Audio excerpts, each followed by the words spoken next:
Abra sua Bíblia em Gênesis capítulo 12, a gente vai ler o versículo do 1 ao 3, tá bom? Gênesis 12, 1 ao 3 diz assim: Ora, o Senhor disse a Abrão: Sai-te da tua terra e da tua parentela e da casa de teu pai, para a terra que eu te mostrarei, e far-te-ei uma grande nação, e abençoar-te-ei e o engrandecerei. Engrandecerei o teu nome, e tu serás uma bênção. E abençoarei os que te abençoarem, e amaldiçoarei os que te amaldiçoarem. Em ti serão benditas todas as famílias da terra. Hoje, quando eu estava meditando nessa palavra, o Senhor me chamou a atenção para um ponto importante. Antes de mencionar esse ponto importante na Escritura, eu preciso explicar para você o contexto de onde Abraão veio. Abraão é da cidade de Ur dos Caldeus. Aonde fica Ur? Ur fica ali na região de Babel. Você lembra da Torre de Babel? A torre em que os seres humanos, por rebeldia, querendo chegar até o céu por conta própria, construíram, né? Aí veio Deus e confundiu a língua do povo, o povo foi disperso, e hoje a gente tem vários idiomas justamente por causa disso, né? Por causa daquela torre. Ur dos Caldeus é uma cidade naturalmente idólatra. Não tinha monoteísta em Ur dos Caldeus. Pelo menos todos os achados arqueológicos daquele lugar remontam a um período politeísta, onde se tinha vários deuses, né? Inclusive não é achado o nome de Javé lá entre os caldeus. Abraão nasceu no meio dos caldeus. Então nós temos aqui duas hipóteses. Ou Abraão era o único monoteísta daquele lugar, ou de fato ele era idólatra. De fato, ele até a sua juventude, até a sua hombridade, o dia que o Senhor resolveu chamá-lo, né? Pelo que parece aqui, Deus chamou Abraão, ele já era um homem formado, né? Então, até aquele dia, até aquele momento em que Deus o chamou, provavelmente ele era idólatra. E eu faço uma pergunta para você: por que, nesse exato momento, eu estou perguntando e supondo sobre a possível idolatria de Abraão? Porque a Bíblia não nos conta. Deus não nos revelou o passado de Abraão, irmãos. Deus não nos revelou o passado de Abraão. E você se pergunta, que mensagem maravilhosa é essa? Você está dizendo que Deus não revelou o passado de Abraão a nós? Sabe qual é a mensagem? Deus não se importa com o meu passado, nem com o seu passado. Ele apaga o meu passado e o seu passado. Ele não lembra do meu passado e do seu passado. E um dos sinais que ele deixou na Escritura de que o nosso passado não interessa para Deus nem para o reino dele é o chamado de Abraão. Não começa dizendo, e Abraão era idólatra, e Abraão fornicava, e Abraão pulou cerca, e Abraão era... Não, nem começa também dizendo como Noé, né?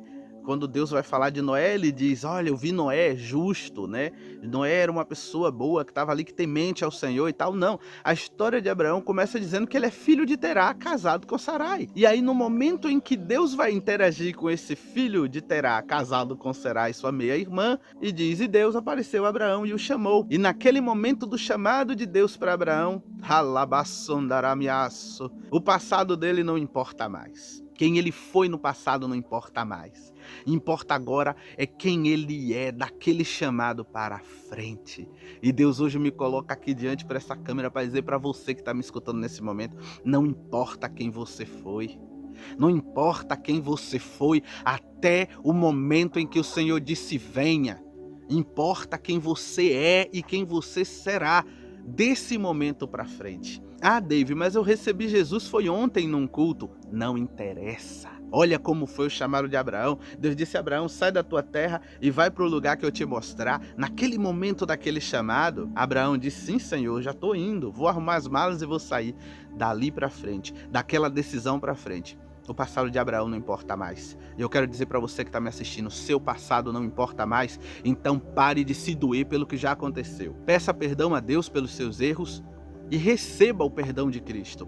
Porque é garantido na Escritura que Deus nos perdoa em Cristo Jesus. Não existe pecado que Deus não nos perdoe através do sangue de Cristo. Exceto um único, que é a blasfêmia do Espírito Santo, que aí a gente sabe que você não cometeu. Quem comete blasfêmia contra o Espírito Santo não se importa se cometeu blasfêmia contra o Espírito. Ninguém que cometeu a blasfêmia contra o Espírito Santo se importa se de fato blasfemou ou não. Quem comete a blasfêmia contra o Espírito Santo é abandonado pelo Espírito Santo. Não consegue sentir seus pecados, não consegue mais se entristecer, não consegue mais nem perceber quando erra. Então, normalmente, quem blasfema contra o Espírito Santo, acontece exatamente o que aconteceu com os fariseus. Eles entram em um estado profundo de sono em relação às coisas de Deus, não consegue compreender as coisas de Deus, não consegue sequer acreditar mais em nada em relação ao reino de Deus. Então, se você está preocupado se pecou, eu quero te dar uma boa notícia: você não blasfemou contra o Espírito. Você deve ter falado coisas duras contra Deus, coisas duras até contra o Espírito Santo, mas ainda não foi nada a nível de blasfêmia contra o Espírito. Então acalma o teu coração, recebe o perdão do Senhor agora em nome de Jesus. Senhor Deus, em nome de Jesus, Pai, eu quero ministrar perdão na vida dessa pessoa que está me assistindo agora. Eu quero pedir, Deus, que o Senhor toque no coração dela, assim como o Senhor tem tocado no meu, e mostra para ela, meu Deus, que o passado dela, o pecado do passado dela já foi apagado pelo sangue do Cordeiro. Pai, mostra para ela, Senhor, a grandiosidade do teu chamado. A partir do momento, Senhor, que nós dizemos sim para o Senhor, todo o nosso passado é apagado. Paizinho querido, oh meu Deus, toca no coração desta ovelha que está me ouvindo nesse momento. Toca no coração, Senhor, desta pessoa que está me ouvindo nesse momento e sinaliza para ela, Pai, que o Senhor prometeu grandes coisas a Abraão, meu Senhor, sem levar em conta os erros do passado de Abraão. Ministra no coração dessa pessoa, Pai, que o Senhor prometeu a Abraão a salvação, o Senhor esteve na vida de Abraão, Senhor. Mostra para ela, Pai, que assim como o Senhor esteve na vida de Abraão, sem levar em conta os erros que Abraão cometeu e que ainda iria cometer, assim também o Senhor é na vida deste ouvinte, Pai, que está me ouvindo nesse momento, que está assistindo nesse momento. Pai, em nome de Jesus, consola, cura, batiza com teu Espírito. Meu Senhor, em nome de Jesus, conforta esta ovelha do Senhor. Oh, em nome de Jesus, pare de chorar. Deus é contigo. Ele me trouxe aqui hoje para dizer para você que você está perdoada em nome de Jesus. Você está perdoado em nome de Jesus. Não importa o que você fez. A partir do momento que você disse sim para Cristo, todos os teus pecados foram apagados. Ah, irmão David, e os que eu vou ainda cometer? Quando Deus chamou Abraão, ele sabia que Abraão ia mentir para Faraó. Quando Deus chamou Abraão, sabia que Abraão ia tentar forjar a promessa de Deus, o cumprimento da promessa de Deus, tendo relações com Agar e teria Ismael, e que inclusive hoje, há uma guerra terrível lá em Israel por causa dos ismaelitas. Deus viu tudo isso e ainda assim chamou este homem.